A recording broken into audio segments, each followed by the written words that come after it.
गुरुवारी शेख निजाम आमीर नावाची जी व्यक्ती आहे त्यांनी आपल्या PTR संदर्भाने माझ्याकडं PTR रद्द करण्याबद्दलचं काम आहे म्हणून माझ्या दालनात आले होते.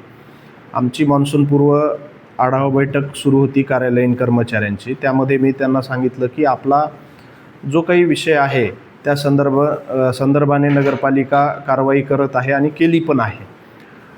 परंतु ते त्या बाबतीत समाधानी नव्हते आणि माझ्या मुलाच्या नावे PTR ज्या कर्मचाऱ्यांनी केला आहे त्याच्यावर गुन्हा दाखल करावा असा आग्रह ते धरत होते.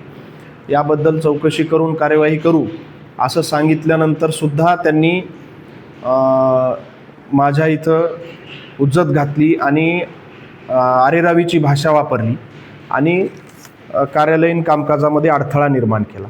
यानंतर मी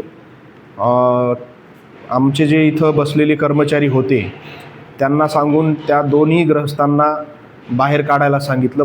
त्या दरम्यान त्यांनी माझ्या केबिनमध्ये बराच आरडाओरड शिवीगाळ करणे, धमक्या देणे या प्रकारचं काम केलं आहे. त्यामुळं आम्हाला आमच्या कार्यालयीन कामकाजामध्ये अडथळा निर्माण झालेला. सर, 7 तारखेला तुम्ही एक पत्र दिलं होतं पोलीस स्टेशनला, तर या प्रकरणी अद्याप गुन्हा दाखल करण्यात आला नाही. 8 तारखेला शुक्रवारी मी किरकोळ रजेवर होतो.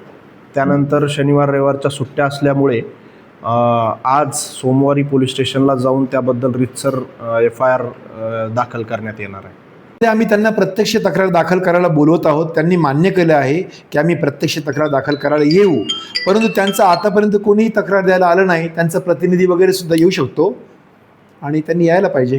पण एकीकडे ते म्हणतायत की पोलीस गुन्हा दाखल करत नाहीत. 7 मेला सगळी तक्रार दिलेली आहे, त्या संदर्भात अद्याप पोलिसांनी कुठलीही कारवाई केली नाही असा एक चर्चा आहे. आणि दुसरीकडे नगरपालिकेचे कर्मचारी हा गुन्हा दाखल व्हावा यासाठी नगरपालिकेच्याच आवारात आंदोलन करतायत.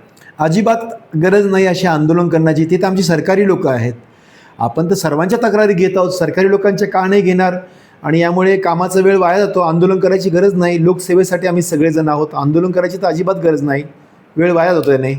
एकीकडे नगरपालिकेचं प्रतिनिधी इथे आलेला नाही आणि दुसरीकडे आंदोलन मात्र केलं जातं. हे चुकीचं आहे. आम्ही तक्रार दाखल करून घेऊ आणि कारवाई पण करू. यासाठी आंदोलन करण्याची काहीच गरज नाही. आम्ही आणि तो एकमेकांच्या रोज कामाला येतो. आम्ही एकमेकांशी बोलतो. यासाठी आंदोलन करायची गरज काय आहे?